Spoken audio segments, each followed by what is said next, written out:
Ancient warriors feared this place. Stay calm. Just don't let go. It's packed with burnt human bone all the way down to bedrock. Bones and bodies everywhere. It is like an underwater crime scene. Could these deadly depths reveal why the most powerful civilization of the Americas vanished? You are not going to believe what I found down here. Could this place be a gateway to the underworld, as locals believed? Or is there a darker story behind one of the bloodiest wars of the ancient world? I'm archaeologist and mummy expert, Rami Ramani. Across the globe, Earth is giving up her dead. Oh my God, Pedro, look at this. Thanks to cutting-edge technology, new mummies are unearthed every day. It is like an underwater crime scene. These mummies hold extraordinary secrets, Oh my God, what is this? Priceless. if you know how to unwrap them. That changes everything. This is Mummies Unwrapped.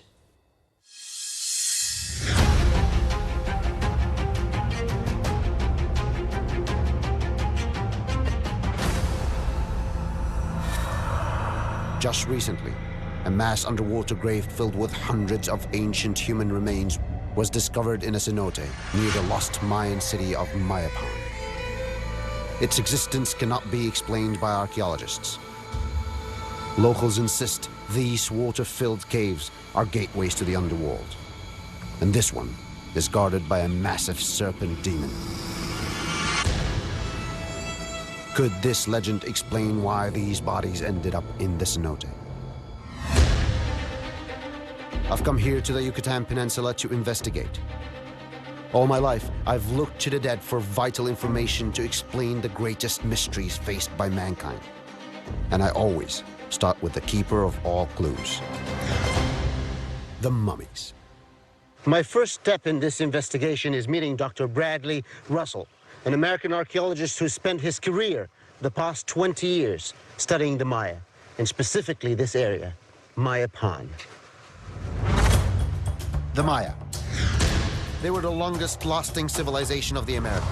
Their empire encompassed the entire Yucatan Peninsula, stretching as far south as Guatemala, thriving for 3,000 years until the mid-1400s, when they suddenly and mysteriously collapsed. The Mayans have been so thoroughly studied that it's rare to uncover any new mystery. But that's exactly what Dr. Bradley Russell has done. Dr. Bradley Russell, the man with the Mayan mummies. Rami, how are you? Great to finally meet you, Dr. Bradley. You How are you too. doing? Look at this. Did these all come out of the cenote? Yeah, all of this material is from Cenote Sacbayum. A cenote is a natural cave where the bedrock has collapsed to expose the groundwater underneath. This fresh water source was crucial for the rise of the Mayan culture. We found that the entire cenote was just filled with human bones. How much human bones were in there? Well, we brought up a sample of 18 skulls and a large number of other, bones from the site, and there's still a significant number in there. Are we talking hundreds? It depends what's under the sediment. There's probably a lot more under the sediment. So, and these are Mayan remains? Yes, we brought some samples in for radiocarbon dating, and they show a range right around 1350s. Do we know what happened to them? How did they end up being there? And that's what we've sort of been trying to figure out. They seem to be young adults in their prime. These are folks in their young 20s, in their late teens. Right, so folks who would otherwise be expected to be in great shape. It's a mixed sex population, which makes it unlikely to be, say, a whole bunch of people who died in combat, right? These would be warriors who would be all male. Do you know how they died? We expected we might find evidence of violence, that these people had been killed in some sort of attack. But we find no evidence of that at all. And how can you tell? The major indicators of violence are definitely fractures. There are two that are very, very common. One, most attackers are right-handed, and they would be crushing in this side of your skull. Which is Right. intact right here. On all of these, you see nothing like that.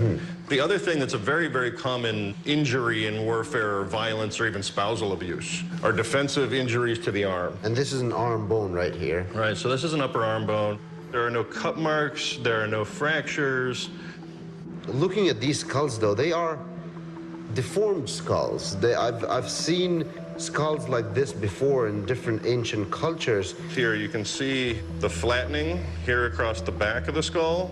It's a form of cranial deformation that archaeologists call tabular erect. And we find this in about 85–86% of the population from Saquayum. 85% of the population had the same deformed skull. Yes, it might just be a beauty marker.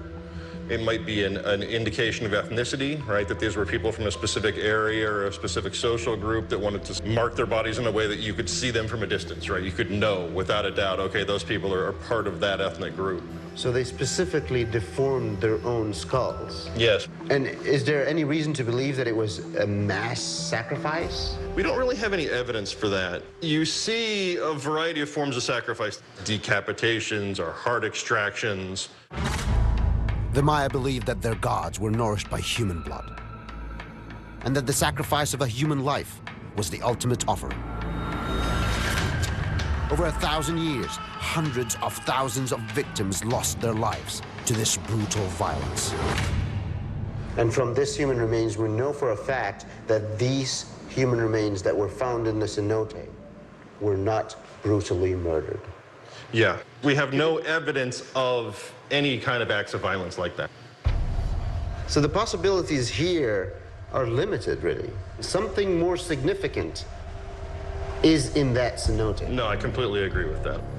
When I arrived, I began very quickly to hear stories about, you know, a serpent guardian at the cenote and other things, so pretty quickly my interest was piqued. They believe that cenote specifically had a serpent guardian. Absolutely. The Mayans believed this massive feather-covered serpent, Kukulkan, was the supreme leader of all gods and could bring great suffering on humans with this power.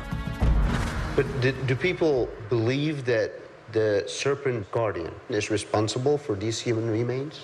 Until we found these, the people today did not have any knowledge or recollection that there were bones in there at all. If only mummies could talk. Bradley's taking me to the site where he discovered them. I want to dive the cenote to see if the remains that are still under the water can offer any more clues to why they're there. How much do the locals here believe in the fear towards the cenote? They don't just believe it. I've heard tales from people who have wrestled a massive feathered serpent with the head of a horse. They have been surrounded by it and squeezed by it until they had to let it escape. And you dove into the cenote and you have not encountered that massive snake or bitten by it, I assume. I have not run into the serpent, although I have given strict instructions every time I go in that if they see me being killed by a massive serpent, please get video or photos. I would love to watch a video of you getting bitten by a massive serpent.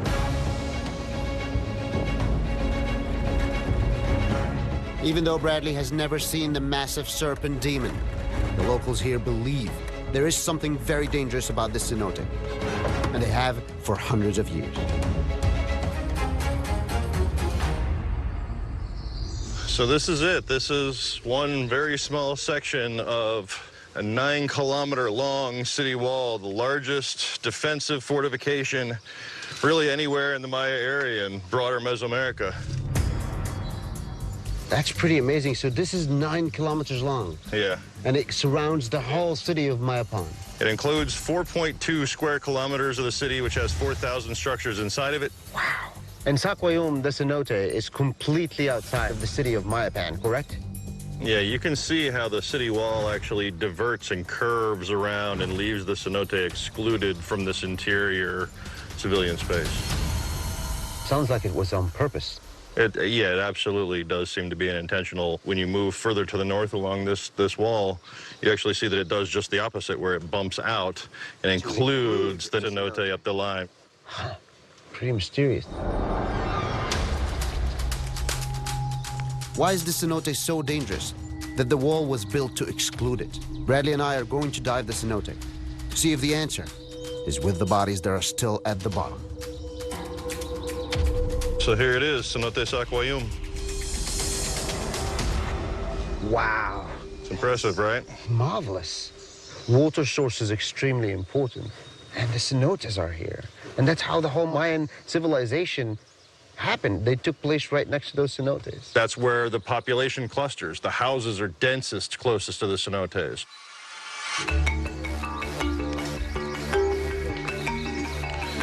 Buenos días, don Sensores, ¿cómo está? Es el men, el chamán, que va a hacer esta ceremonia. Y esto es mi huésped. To enter this place that the locals insist is cursed, a shaman asks the gods to grant us permission. The first step in this ritual blessing is to make a sacred food named kal. This spicy stew is an offering to the cenote's guardian, the feathered serpent. I think you could do much better stirring, Bradley. There's always a critique. You went the wrong way. You switched, you reversed. Is that bad karma? No, it's bad cooking. Well, I'm fine with that. And how common is this dish here in Merida? The coal is only made for ceremonial purposes. So the point is to placate any forces that are associated with the cenote and to ask permission to essentially all the gods of the Maya pantheon to be involved in this activity, as well as, in this case, the serpent god, the serpent guardian who is here. Now that we have the blessing of the shaman, it's time to brave the descent into the cenote. We'll go down to about 15 meters, which is the depth at the bottom of the first room. That's 45-ish, 50 feet? About 50 feet. And that's where we actually find the entrance that goes into the second chamber, is right at the very lowest point. And that second chamber starts at that level and then goes down to about twice that depth. Wow.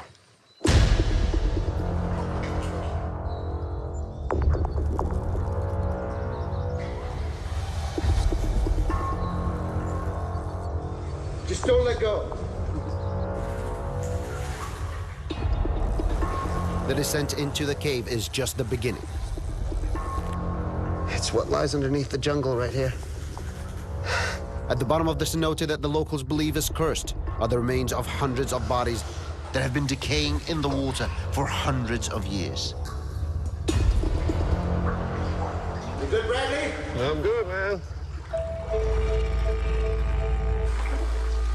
So many human remains ended up in this cenote that their weight helped collapse a part of the floor and created a second chamber.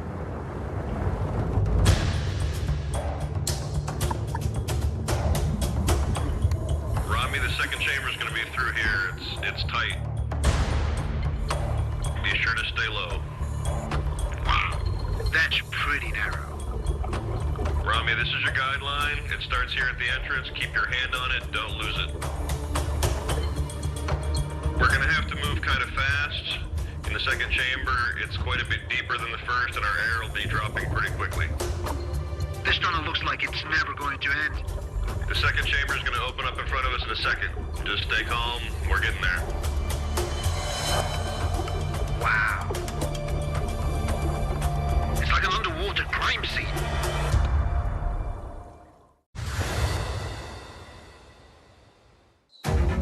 Recently, dozens of decayed human bones were discovered inside this Mayan cenote. Rami, the second chamber is going to be through here. It's tight, so be sure to stay low. And no one knows why they were placed there.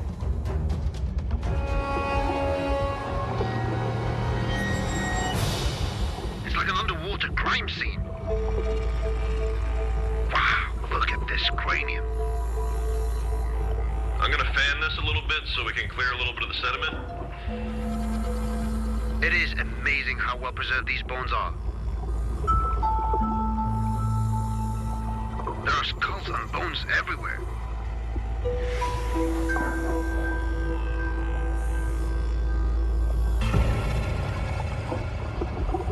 All right, we're getting a little bit low. We're probably going to have to turn the dive.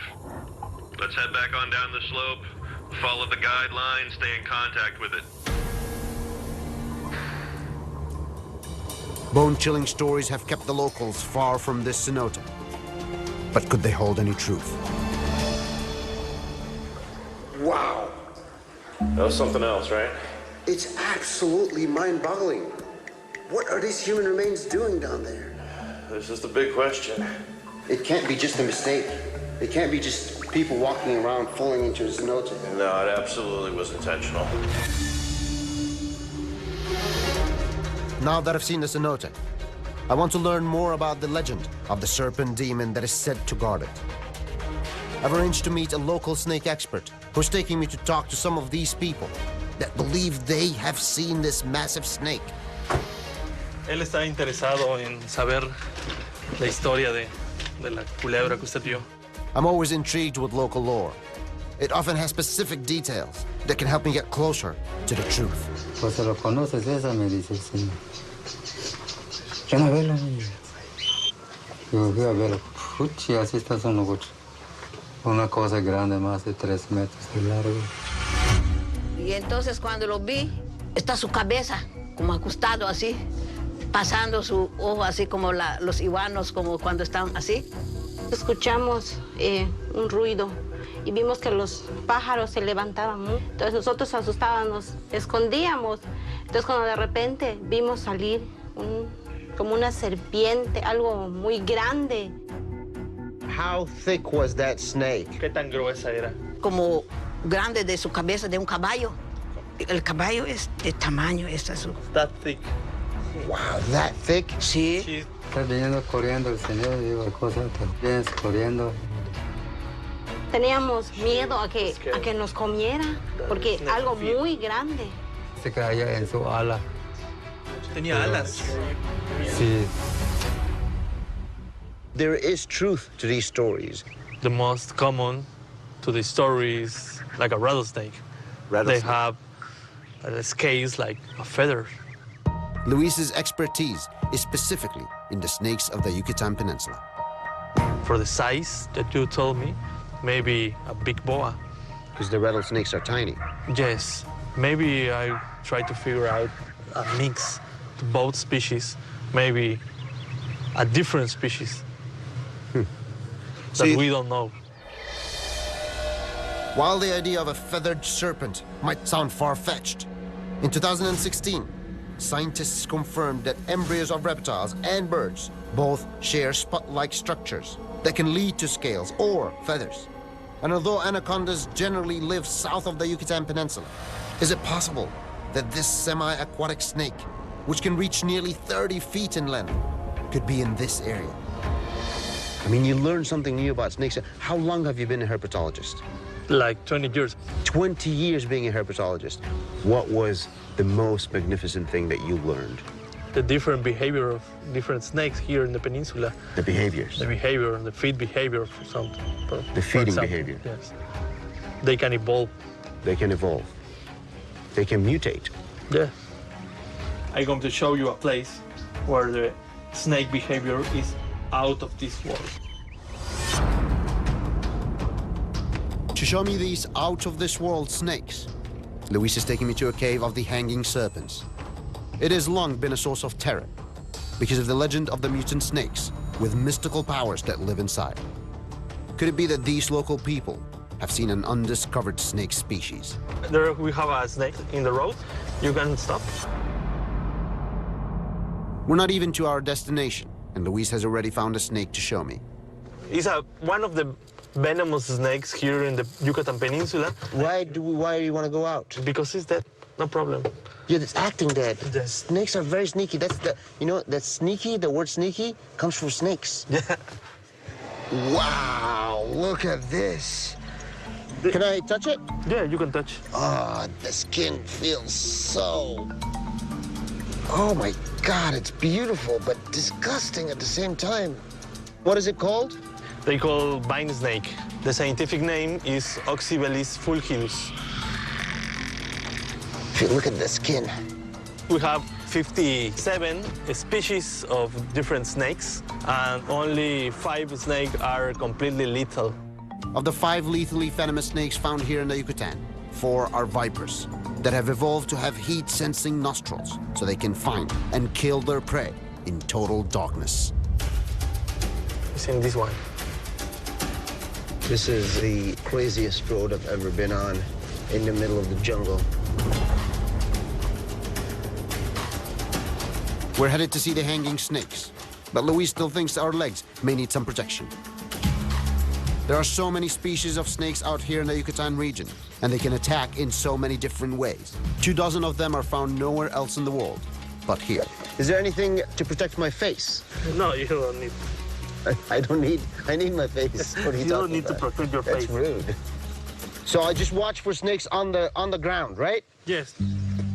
Luis has warned me that the snakes in this cave have evolved in a surprisingly deadly way, and that they exhibit strange and monstrous behaviors. Because here, bats are the abundant food source. Snakes have learned to literally hang from the ceiling to catch their prey. Or here, bats.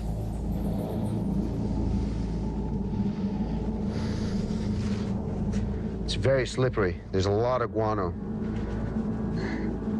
Hey, Luis, do these snakes ever actually bite humans?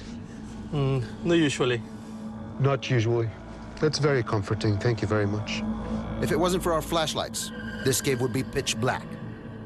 And if a snake was right next to me, I wouldn't even know till it was touching me. Whoa!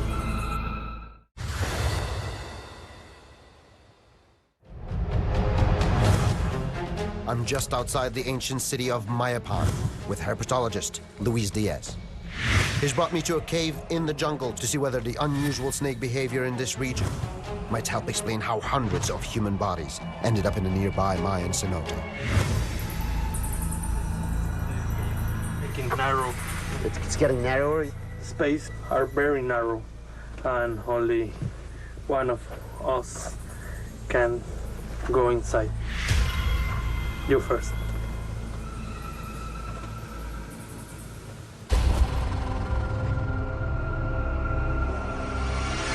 Whoa!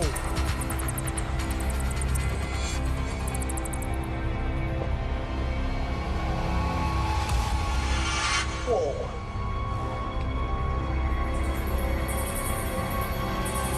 The population of this cave is 1 million bats.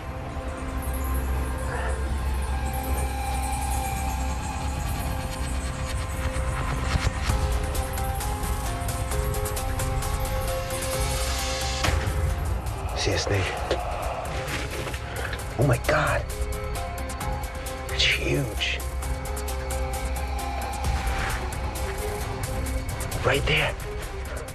This is a boa. Quite scary, but not too unusual. Could the mutation of snakes in this region be responsible for the bodies in the cenote like the locals believe? Oh, I see a snake. It's right there. Oh my God.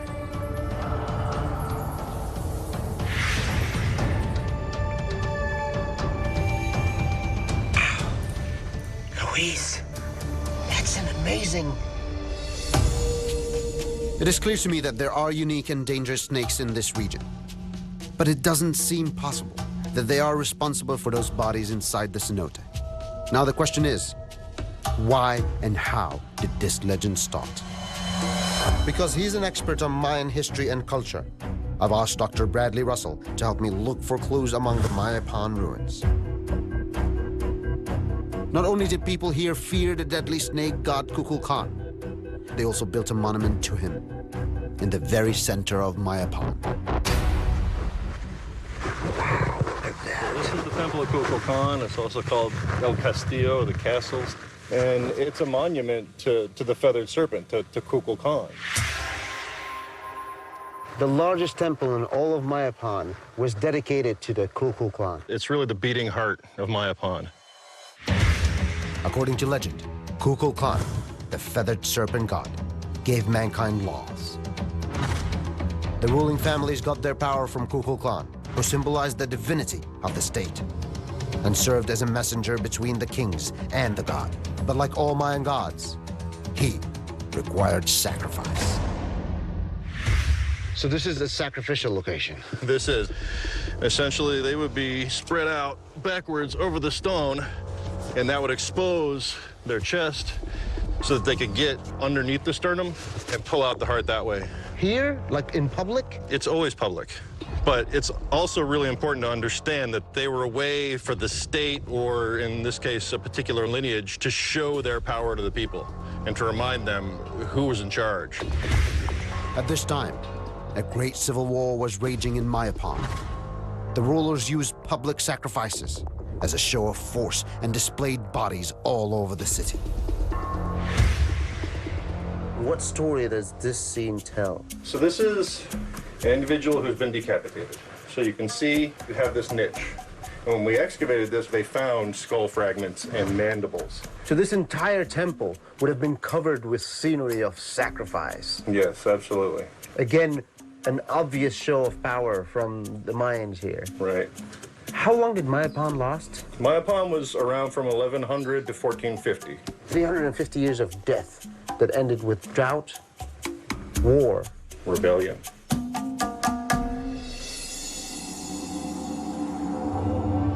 So this is the crematory. Crematory as in people were cremated in here? It was packed with burnt human bone all the way down to bedrock. They burnt them here, they decapitated them there, they took their beating heart out of their body right there. It's quite brutal. It is. And very much a show of power. If you want to assert your authority over a population, over an entire peninsula, kill them in multiple different ways. It's an effective way to do it. None of these is anywhere close to the human remains that we found in the cenotes. No, the Saquayum collection looks very different. Is that why you believe that the cenote human remains were not sacrificed? Yeah, you just don't see the evidence for it there the way you do in other very clearly sacrificial deposits. This city is pretty much just a big graveyard. Literally is the graveyard. If those bodies aren't sacrifices, then what are they doing in the cenotes? The cenotes provide water, so why would anyone dump bodies in the water source? A battle for power was raging. Could it have been an act of war to spoil the water on purpose? We know that disease and viruses contributed to the collapse of the Maya. Poison and other forms of biological warfare have been around for centuries.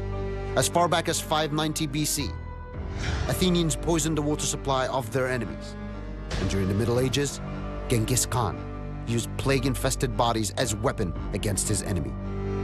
And if these cenotes are connected, contamination of water could have spread all over Mayapan.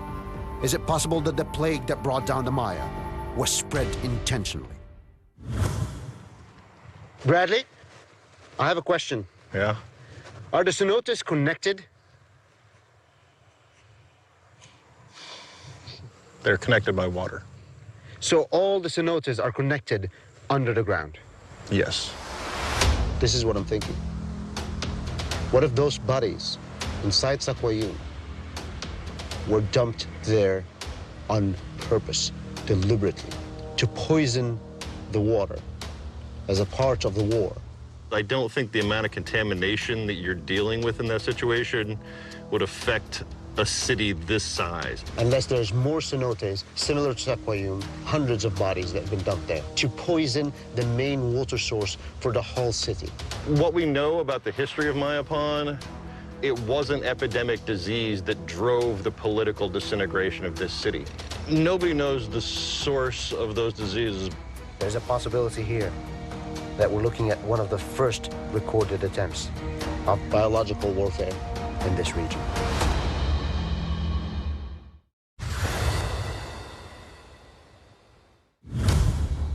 A mysterious mass grave has been discovered at the bottom of a cenote outside of the walls of the ancient city of Mayapan. At the time the bodies were placed, the Mayan Empire was fighting a great civil war. This is what I'm thinking.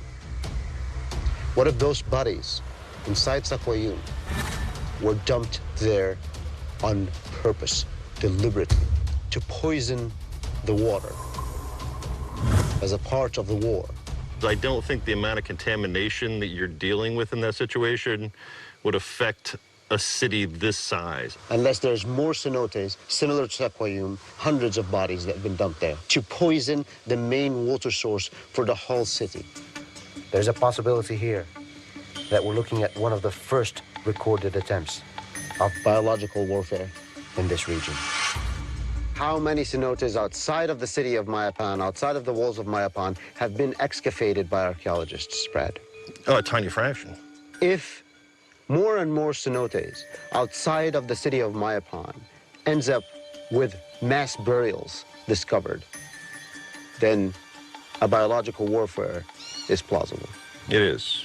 But our next step is finding multiple cenotes with mass burials in them. Yes.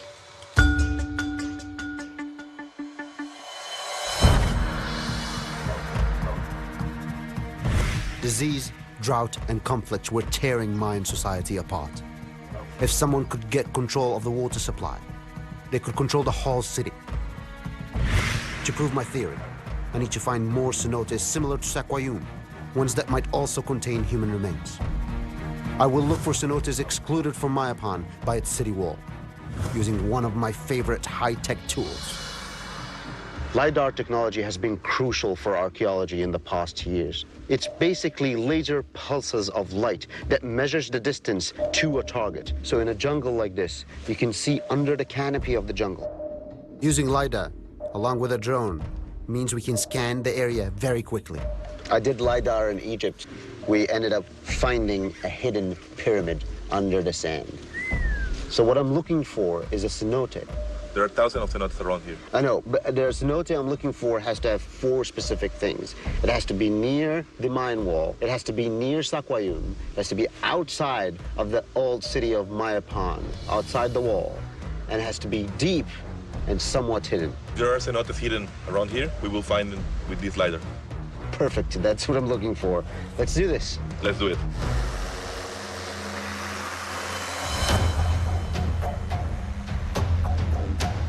Let's go to the area next to Saquayum and completely cover that area. Do multiple scans. That's the most important area. Okay, let's try the smooth scan so I can get that big image. Perfect.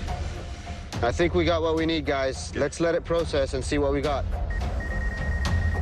I have to say that data coming in is one of the coolest things. It makes me look like I'm from Matrix. Look at that. It's really cool, the LiDAR data. Here you go. The pictures are coming in. What we're seeing here is the layer of the LiDAR that shows us the ground.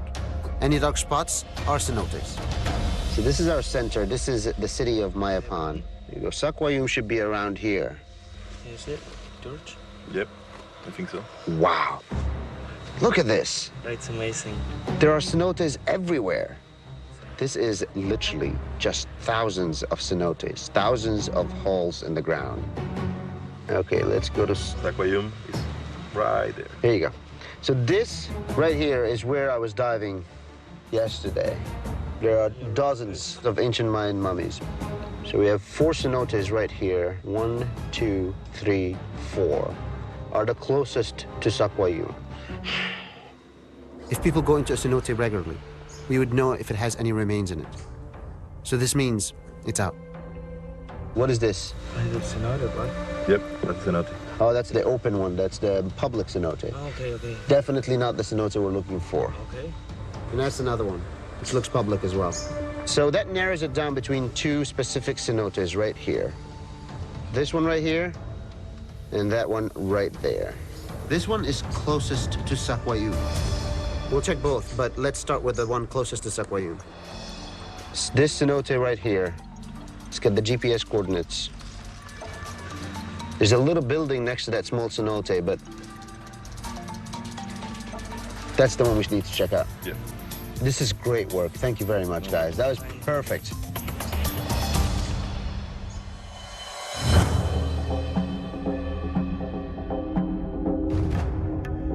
And I've located a cenote around here that could help solve the questions behind the mass burials in Saquayum. Because all of the cenotes share an aquifer. They're all connected. If there are human remains in this cenote, then that's hard evidence that this could have been one of the first known cases of biological warfare in this region. Bradley is still skeptical about my theory, but he has agreed to come help me explore this cenote. You made it. I'm glad to see you. How's it going? This is not what I expected when I saw it on the LiDAR. This looks like a water well. This is the cenote? Well, no. This is a well that was dug by the family who lived in this house behind us. Is it normal people abandon their houses like this after building it? No, in this case, it was something special. Wherever locals are scared from, we go look. Start checking it out. Have you ever been down there, Bradley?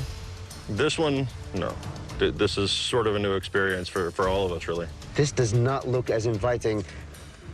The other one, Saquayum, was very uninviting, but this... Yeah, you seemed a little intimidated by Saquayum. This one's a bit more of an intimidating descent, I think. Wow, what is that smell? You have to be very careful to not lower you into a gas pocket. If you're having any difficulty breathing, you need to let us know right away. So stay calm. Don't let your heart rate get up. Don't let your breathing get really, really heavy. Try to keep a steady, deep breathing if you're feeling a little bit off. And we'll bring you up. We'll make the arrangements.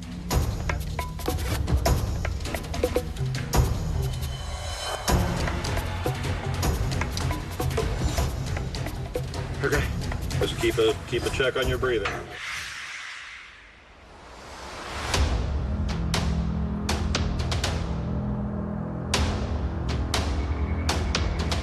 Oh my God.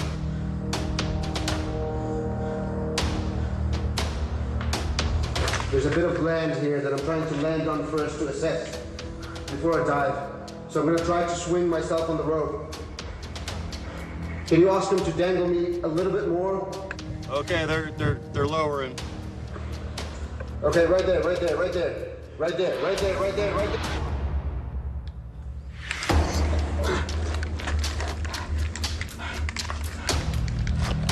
How's the breathing? There's very little oxygen here. I'm in on land. I'm gonna detach right now.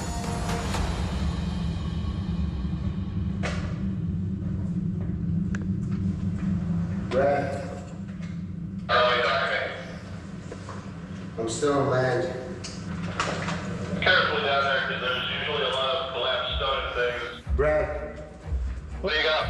I just looked at the shallow water side. There's nothing there. I'm gonna have to dive the deep waters. Just keep your eyes up and make sure you don't step in any place that's going to do any damage. And let me know what you see. Understood.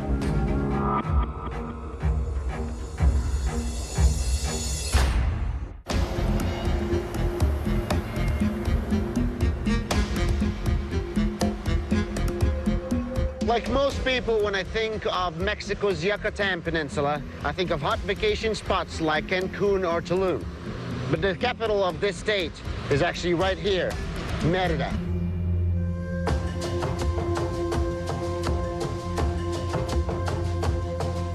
Sometimes called the Paris of Mexico, Merida was founded by the Spanish in 1542. And just like many other Mexican cities, this one was built directly on top of an ancient Mayan city. Even this cathedral right here, the oldest cathedral in North America, this was built with reused stones that were once a part of an ancient Mayan temple.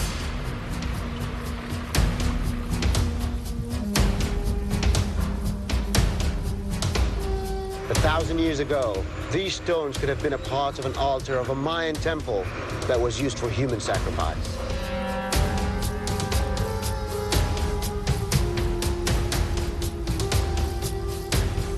At its peak, the Mayan Empire was home to over 2 million people in an area larger than the state of Arizona. They built incredible temples and massive cities without the use of metal or wheels. They even invented rubber 3,000 years before Goodyear got its patent. And they used that rubber to make balls to play a brutal game called Pok-Tapok. Just walking around Merida, you could see how alive the Mayan culture is. People are on the streets playing a Pok-Tapok game. We don't know the full details of how exactly they played that game in the ancient times, but back then, the losers are sacrificed to the gods. Follow him! Yes!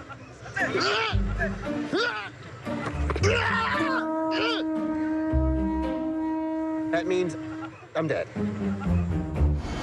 I'm in the Yucatan Peninsula.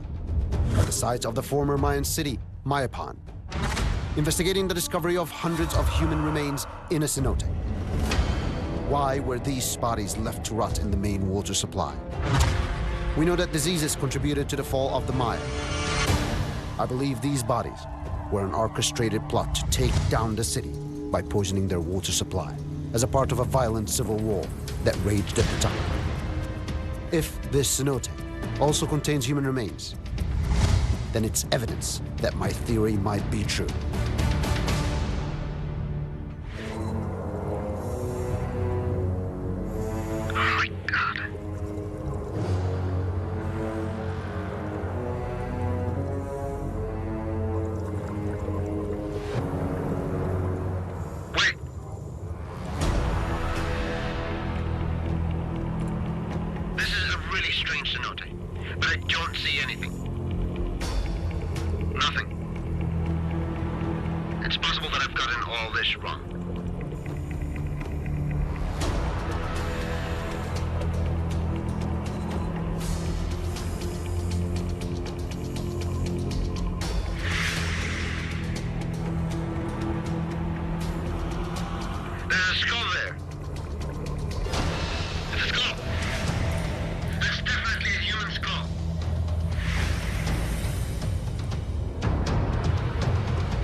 Bradley?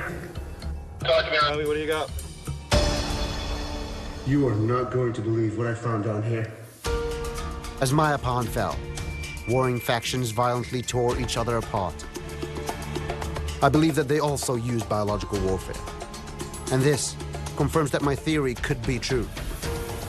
Some mass burials down there. It sounds like it's a very similar situation to Sakwayan. All of these cenotes are connected. And if you control the water, you control the city. Of course, I'm excited about any evidence that could help support an emerging new theory.